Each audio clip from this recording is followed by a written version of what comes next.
Hello, welcome. It is office hours, which means it is Friday. Yeah, it's Friday. I'm going to be talking about networking today. It's all about networking. And I know that we're in a pandemic, not a lot of networking events happening offline, but that's okay. It's not an excuse. I think there's better networking that can happen online, actually. Good to see some folks joining. Networking. Listen, let me tell you something here. I have never gotten a job through applying online. Never. Always was rejected. I don't even think I got an interview for any of these jobs that I applied to online. You know where all my jobs came from? They came from relationships that I built. And these were not necessarily people that I knew before or that I was even introduced to. I met people on buses, planes, trains that became lifelong friends of mine, mentors of mine. Now I'm realizing maybe I connected with them because they couldn't leave. They were stuck on that train with me. I don't know. But it really does goes to show you that connections can happen anywhere with anybody.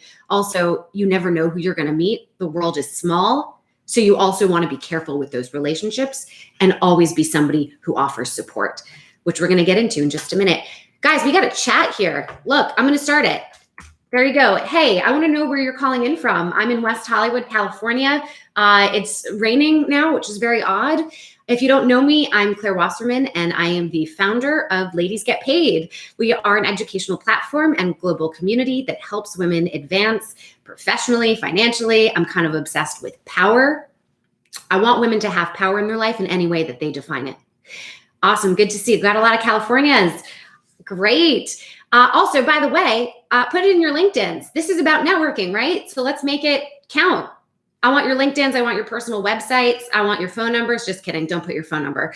And tell people what you're looking for. Also, I think oftentimes we feel like maybe we're being a burden to ask for help. If you don't ask for help, you're not going to get it. So what I'd love everybody here to do, because again, we're here to network. I want you to do two things besides telling us where you're calling in from. I want you to tell us what it is that you have to offer. And honestly, it could just be, I don't know what I have to offer, but I'm happy to post on my Twitter. I'm happy to tweet about something if you need that, you need support. On the other side, the other thing I want you to say is, here's what I'm looking for, right? So you got to give support in order to get support. I think we can do that right now. Simple, easy. We've got somebody from Frankfurt, Germany, Colorado, DC, Monroe, Louisiana. We're all over the world. We're all over the world, guys. Okay, so here's how office hours works and how it's a little bit different from webinars that I lead. There's no slideshow, no PowerPoint.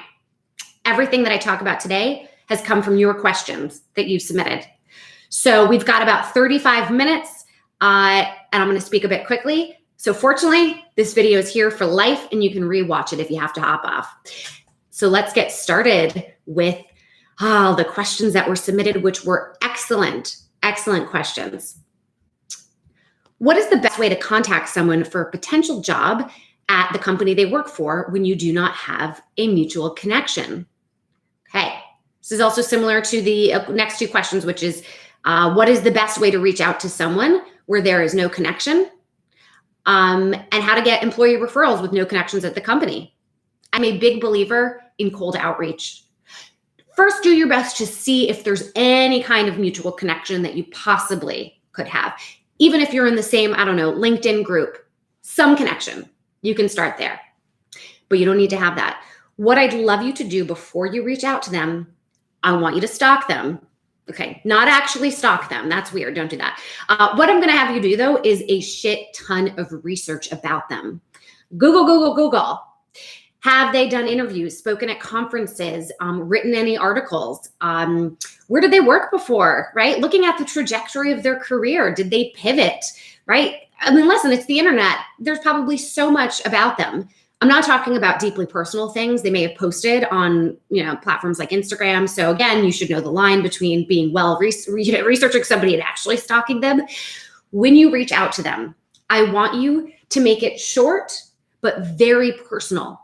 Talk about the things that you read about them or that you discovered about them that really resonated with you for some reason. You really admire this about them. It reminded you of yourself or something similar that you did, because you're also going to want to try to find a commonality between you. Okay, so that's important. then you're also going to ask something very specific. What you're not going to ask is, can I get a job?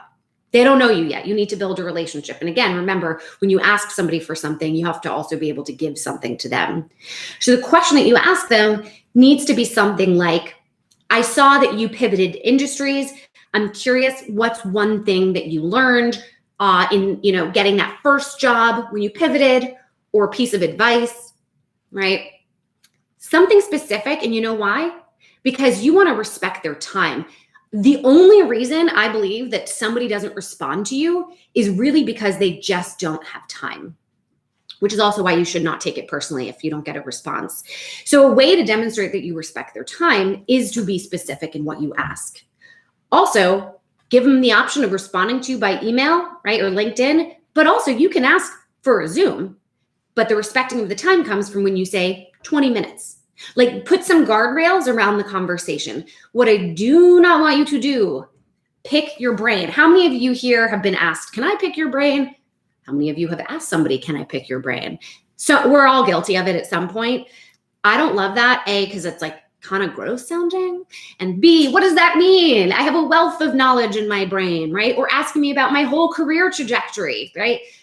Or even, how did you start Ladies Get Paid? I mean, yeah, that does sound pretty specific, but again, what are maybe 3 things that you learned when you started Ladies Get Paid, right? That makes it easy for the other person to respond to you. That's the first step. Also, I'm loving all the networking that's happening here. So thanks, guys. You're living this office hours. And then you follow up if they do not respond. And you're going to do what in my book, which called Ladies Get Paid. It's available everywhere. In the book, I call it polite persistence. I oftentimes do not respond to people the first time they email me. Again, honestly, it's because my inbox is crazy. But I do respond oftentimes to people who follow up with me. I need that extra bump. Like that's a bonus. That also demonstrates to me that that person's serious about getting in touch with me.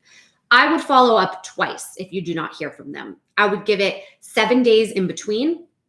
What also I would love you to do is, you say, hey, just bumping this back up to the inbox. I imagine you're really busy, no pressure, right? So you're not sounding like, where are you, right? But also what I'd love you to do is copy and paste that original email and put it right there. I don't want you to say, hey, I emailed you last week. Can you get back to me? Because you know what that's going to make them do? They have to read back through the chain.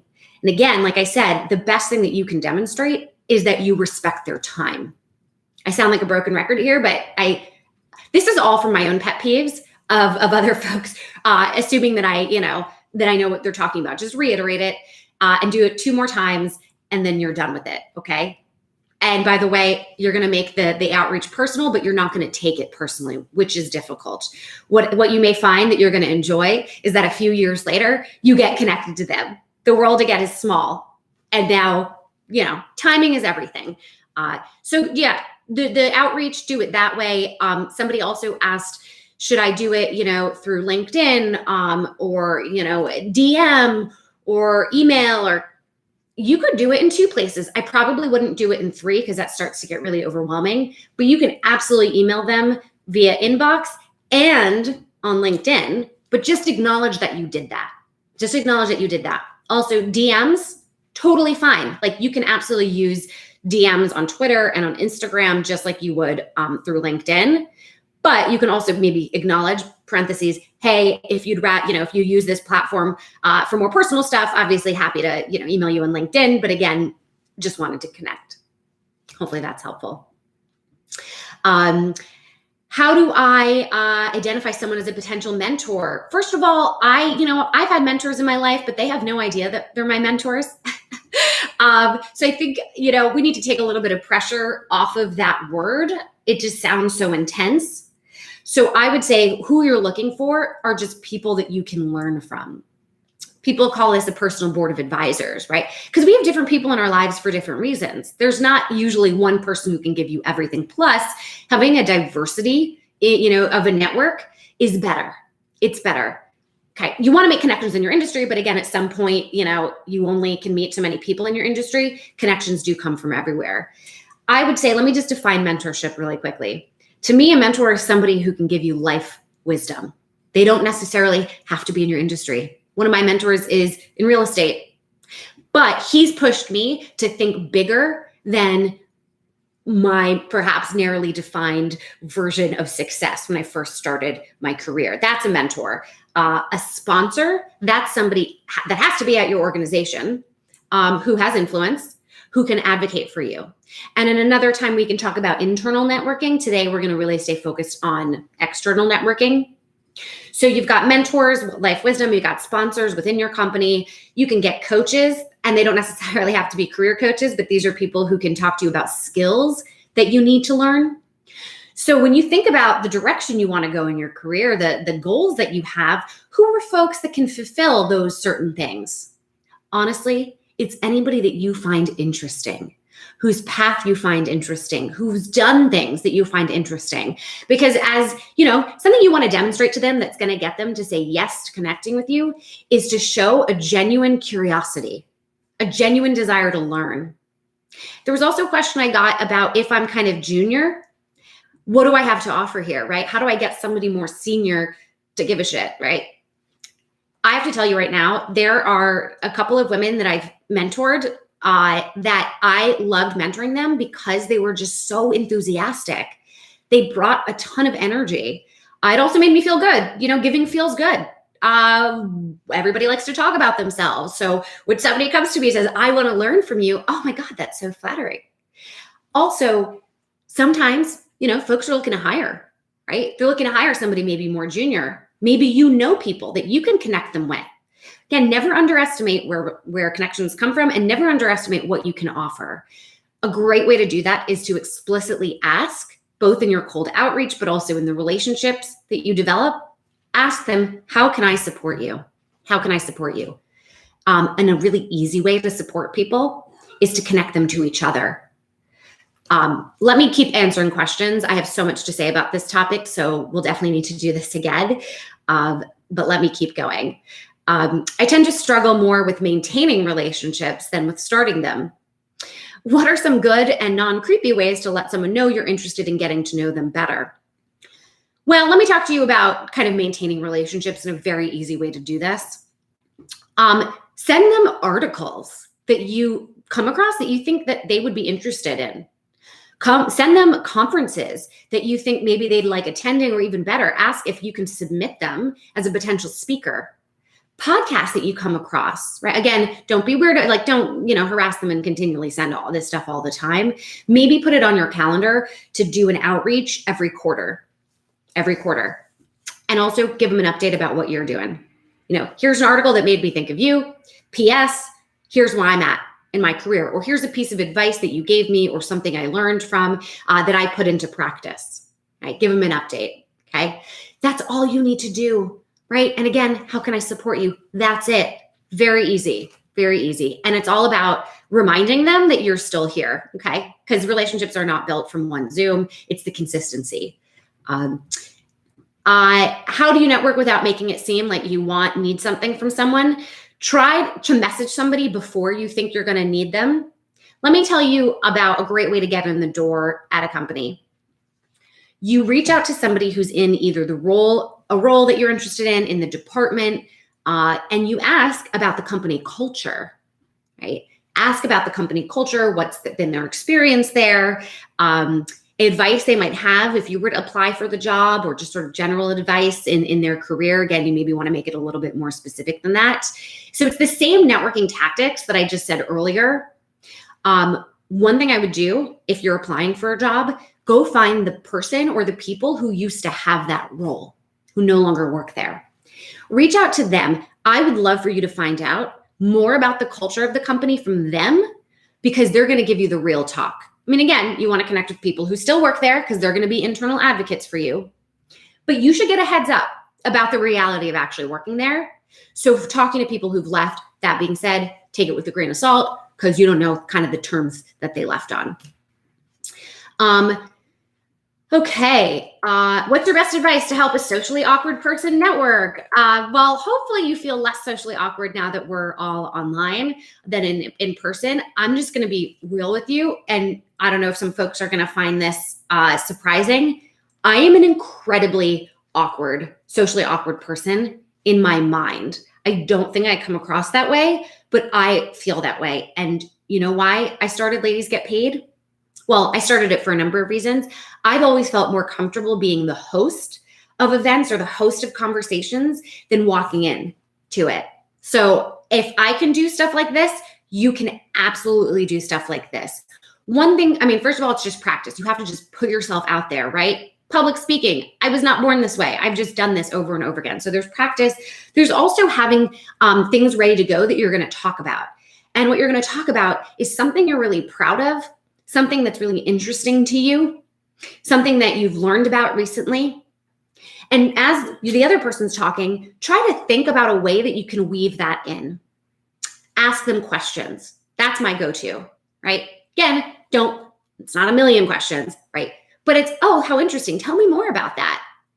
People, again, love to talk about themselves. And the more they tell you about themselves, the more information that you'll have about how you can, what you're going to say back to them, or how you can find commonalities between what they've said and yourself. And at the end of the conversation, if they've talked most about themselves, that's fine, but you do have to follow up and maybe tell them a little bit more about you, because they have to have an understanding of you too.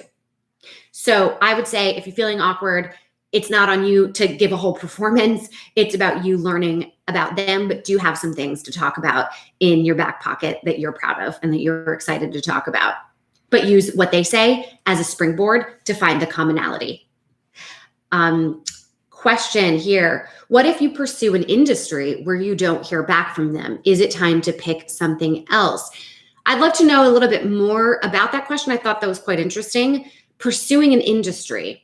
Okay, but you don't hear back from them. Well, an industry doesn't tell you anything, right? So it's jobs within an industry.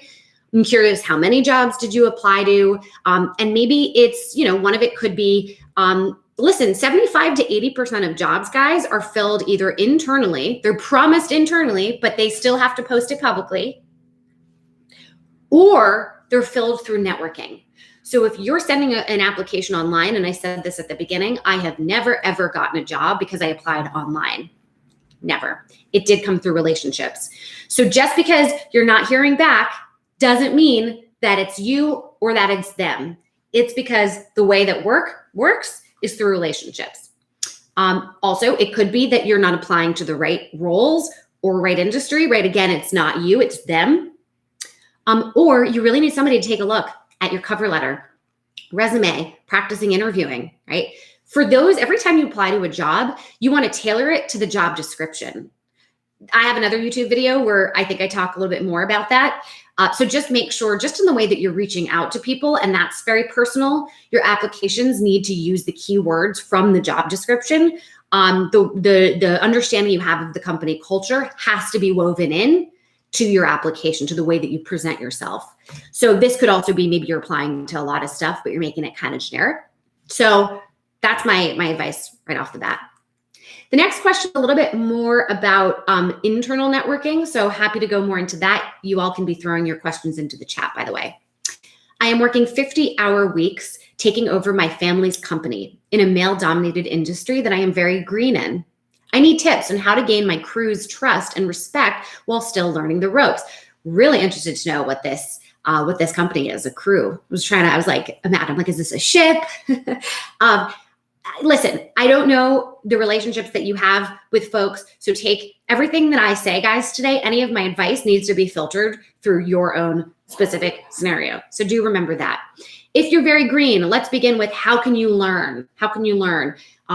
Is it just a matter of learning on the job, or are there specific people that you trust who aren't going to feel burdened if you ask them for help? Do you need to take a class, have a, sort of come to Jesus conversation with your family, right? So before you just try to figure things out completely on your own, I would love to challenge you to find ways that you can seek support. You have to get an ally there. You have to, and this is for everybody, not just, if you're in a male-dominated industry or company. One or two people there that you can see some sort of glimmer of a connection with. Anybody you respect or you think is kind. Reach out to them and tell them, it's your choice if you want to be vulnerable with them about how you're learning the ropes, but tell them that you respect the shit out of them. You want to learn from them, whether that means you shadow them, you get their advice, You stay in touch with them, right? You have to build a relationship because when things are difficult, there needs to be a person who has your back. And the only way you're going to be able to do that is if you get to know them one-on-one. So that's my piece of advice. Another question is a bit similar. I have kind of similar advice here. I went from working on a team that was predominantly female and focused on lifting women up to my new team that is predominantly male, and I'm clearly not in the boys club. I'm in a much more male-dominated group, and I'm not sure how to network or to be seen as anything but a little girl. Tips. Part of this, it seems like maybe the company is not doing a great job fostering inclusivity. So if you have ideas from kind of a macro level of how the company can do that, bring those ideas. You're going to position it as a benefit to them, right? More inclusivity means folks are happier to work there, more productive, are less likely to leave. More diversity in leadership improves the bottom line. So don't be afraid to come with suggestions on how the company can do better in terms of people connecting. If you can't get into a little group, you can't force it. But again, find a few folks that you can develop one-on-one relationships with. If you feel comfortable being open about the fact that you're a little bit disconnected, there's already, camaraderie there and you're new, or, always ask people, if you were in my position, what would you do? That is a great way to turn it around. Really good way to turn it around. How, if at all, should I approach networking differently if I'm looking to change industries? Okay. Not so much differently. It just means you need to be going to meetups. You need to be going to conferences. If you need to take a class anywhere that there is a body of people who are in your industry, who are clearly interested in learning and in connecting, go do it. Go do that and put yourself out there and say, I'm new here. I would love to learn from you all. Following up with people individually, right? Listen, at the beginning of this YouTube Live, I said to you all, put your LinkedIns in the chat. Put your LinkedIns. If you're part of other groups and they're not doing that, then you be the first one. I'm here to network. Here's my LinkedIn. I'm looking for X, Y, and Z. Connect with me. Just be explicit about it. Be explicit about it. When you're looking for a new job through your network, I'm going fast, guys. Friday morning. All right. When you're looking for a new job through your network, how to go about it so it doesn't get back to your current employer. What's the best way to work the network sensitively and with an understanding that it's with confidentiality? Well, listen, networking doesn't have to be about getting a new job, right? If you're waiting to network until you want to get that new job, you're too late, right? So there is no shame in making connections, especially if you're going about this in the way that I suggested, which is always offering support to people. So there's that. On the flip side, with people that you feel comfortable with, you can be explicit with them that you do not want them to tell your boss. You can say, this isn't confidential. I'm telling you things in confidence. So it's both, right? It's networking and offering support to others. I'm just looking to expand my network. Plus, by the way, your network can help your boss. Maybe they're going to be looking to hire. You can help recruit folks. You can find vendors, right? So again, even though you know that you're networking possibly to find a new job, that is not necessarily going to be obvious unless you tell somebody, and in which case you tell them that this is confidential, okay? Next question. What kind of prep do you do before an informational interview? When is it better to find a way to be introduced versus reach out directly if someone is at a much higher level in the company, for example? In terms of prep to do before an informational interview, I think it goes back to the advice I gave earlier, where you just do a shit ton of research about them. Something that I love to ask people, well, not anymore because I have my own company and so I don't have a boss and I'm not trying to get a new job, but something I would love for you all to do if you are looking for a new job is when you talk to somebody who's had your job before or who has your job, ask them about the challenges that they face. What are the problems that they solve? What do they wish they knew when they were starting, right? What does success look like to them? Because you're going to end up taking that information, and when you apply for the job, right, or you make the case for a new job, right, at your company, then you can say, this is my understanding. I've talked to a real person. I can do this job because I have an intimate understanding of what this job actually requires. Not the fun stuff, the tough stuff. In an informational interview, I want you to ask things like, what time do you wake up in the morning, right? Like, how much are you on your devices? Like, do you feel pressure to respond to people immediately? You're basically asking about the quality of life that comes with this job. That's going to help you determine if this is going to fit in to the lifestyle that you want. Too often, we do what we think we need to do because we want the title or it makes our resume look good. And that's fine if you know that you've made that decision, but then you get burnt out or you're in an environment that doesn't help you thrive. So ask the kind of questions that are going to help you proactively understand that before you get into the situation of actually having the job. In terms of what is a better way to find to be introduced versus reaching out directly if someone is at a much higher level in the company, for example. If there's somebody you know that has a relationship with this person already, if you don't want to ask them to make the introduction because that feels sort of forward, I would just seek their advice on the best way that you can connect with this person. Okay? Also, executive assistants, people who work for a long time at the company, like they have insider information, internal dynamics. They're tapped into that. So that's great.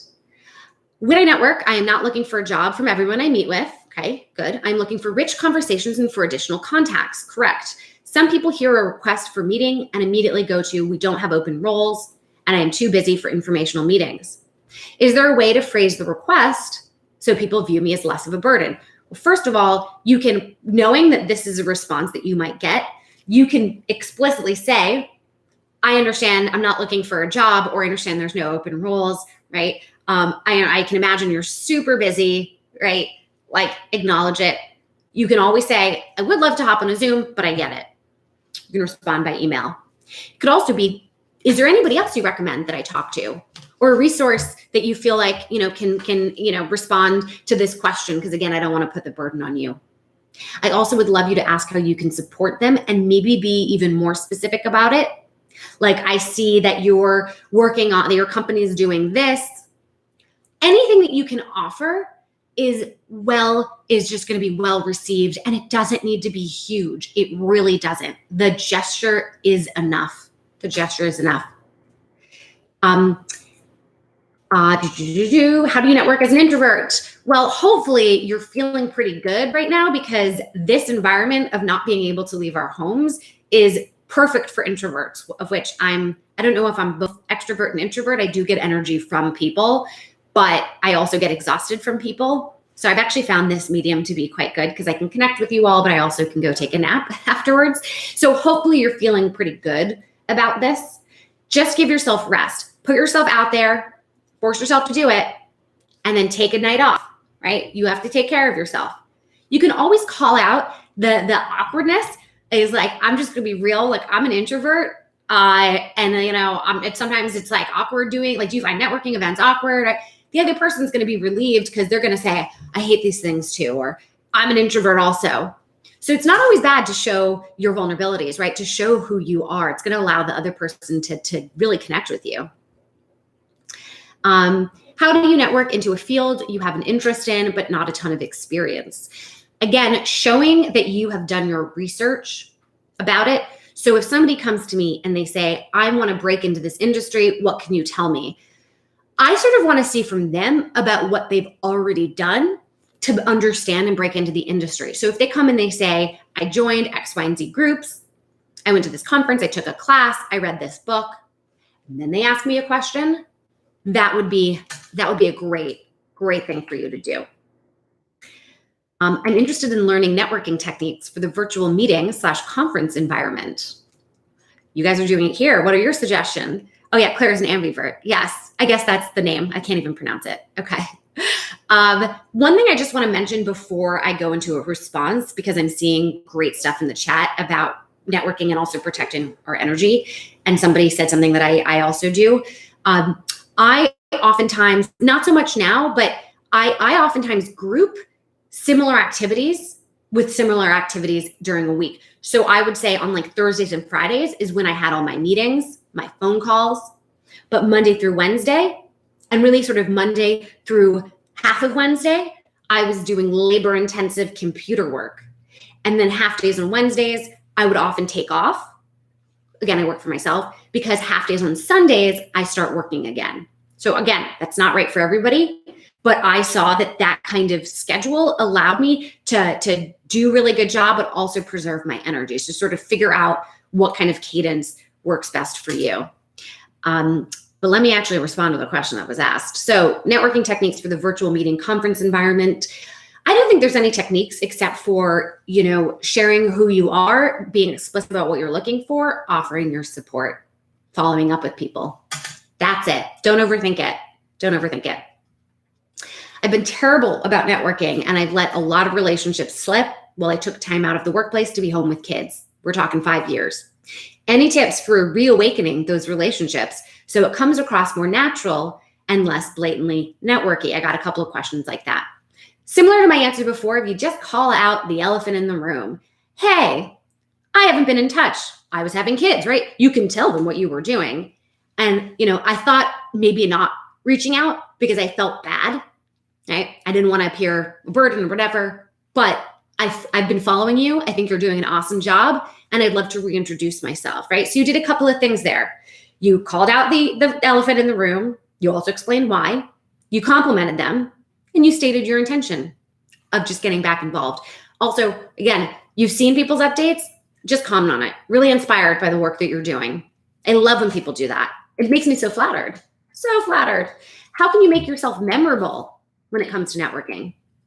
Be yourself. Be yourself. Be enthusiastic to learn. Be enthusiastic to learn. That's it. That's all it is. Okay. If that means you need to hype yourself up, like go do some jumping jacks before you get on the Zoom, bring that energy. Bring that energy. People want to be around people that make them feel good. And a lot of that comes from demonstrating your energy, which I know is a little bit harder in a Zoom environment. But you see me now, guys, right? I'm bringing the energy. You have to bring the energy.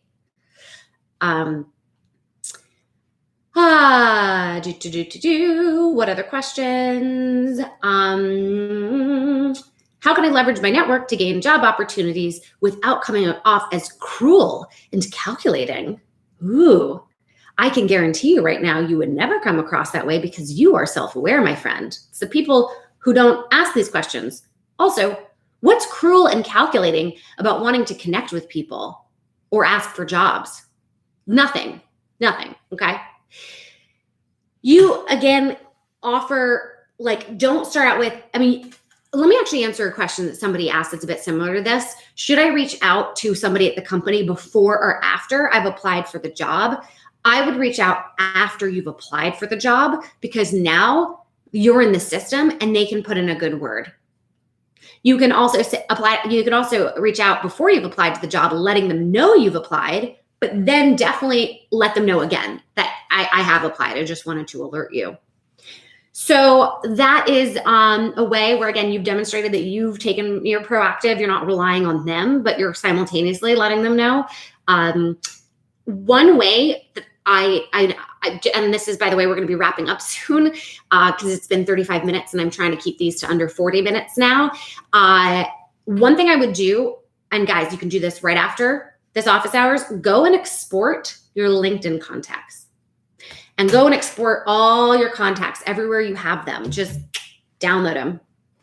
Really see who do you know that is doing interesting things, right? Be targeted about it. I also want you to think about who's incredibly well networked within your own network, right? Who seems to know a lot of people? Go to them and you can ask them for introductions to people.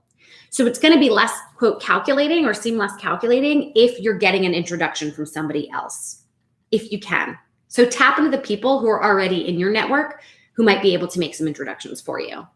You're not going to be cruel and calculating. You're not. Just know that. How important are my social media sites and job sites like LinkedIn, Indeed, to finding job leads? I typically use social media for personal things, not job networking. Are more employers looking at Facebook, Instagram, et cetera, for candidates? I can't speak for all companies. First of all, you want to own your narrative online, right? So if I Google you, which every single person is being Googled, what is the internet saying about you? Are you not really on the internet? Right? When somebody Googles your name, does somebody else come up? You want to be a presence. And the best way to do that is to make sure that you're on all of these platforms. I would love everybody here to create a personal website. Doesn't matter what you do. I like Squarespace, squarespace.com. They've got beautiful templates. It's easy. That's where you have a mission statement about who you are in this world. You can talk about the favorite things that you've done at work, right? You can give more color commentary than LinkedIn would ever have, right? You can have the pictures or things like that. Things that you're, reasons for somebody to get in touch with you, right? Things that you want to do, right? So have that. Now, put things on private if you want, right? Your Instagram does not need to be public. Nobody needs to be looking at it. But you can use it to connect with people if you want. Somebody asked about feeling like, to promote themselves. They don't want to be posting pictures of themselves in a bikini. So what? I would probably not post that unless you are trying to be an influencer type person. I would post things that you're excited. I mean, do with stories. Repost other people on Instagram who's in your industry or jobs that you want to connect with, things that they're doing that you think are awesome, right? Same thing on Twitter. When people get reposted, they're going to feel good. They're going to notice you. Maybe do that before you DM. I'm going to just give, I don't know if Judy's here, but I'm going to give a shout out to Judy. I'm going to give a shout out to Jamie. There's a number of people in our Ladies Get Paid network. They are so friggin' supportive. They're reposting stuff on Instagram all the time. They're posting about, Claire wrote a book on LinkedIn, right? They're not asking me for anything. They're being proactive in supporting me. I would love to help them. Happy to write a letter of recommendation if they want to get in touch and, we can connect a little more. Jamie, I know well, but Judy, right? Judy, come and get in touch with me. So that's a great way to use social media, is to support others, which will give you exposure to them. And then you can start building a relationship. So that's entirely up to you, though, how you want to use it. But you absolutely can. Absolutely can. We're at time. I love you all very much. Hopefully this was helpful to you. We're going to be doing these every other week with different topics. Best way for you to get in touch with me is through Instagram @ClaireGetsPaid. DM me. We're going to send you all a follow-up email as well for those of you who are in the chat. I want to know what you want to know, and I want to be able to give that to you. Last ask for you all, because this is what I'm really proud to talk about today. Ladies Get Paid, my book, it came out 2 weeks ago, ladiesgetpaid.com/book. It's available everywhere, wherever you purchase it. And yes, I read the book. It's on Audible. It's Kindle. If you can leave a review on Amazon, think about how many things you've purchased through the Amazon reviews. You do not need to have bought the book on Amazon to do that. So one way to support me is to do that, and I'm happy to support you all. Thank you. D. Carney, you're reading it. So thankful. Hopefully you're liking it and learning. Much love to you all. Stay well, stay safe, and stay sane. All right, go network. Keep me posted. You got it.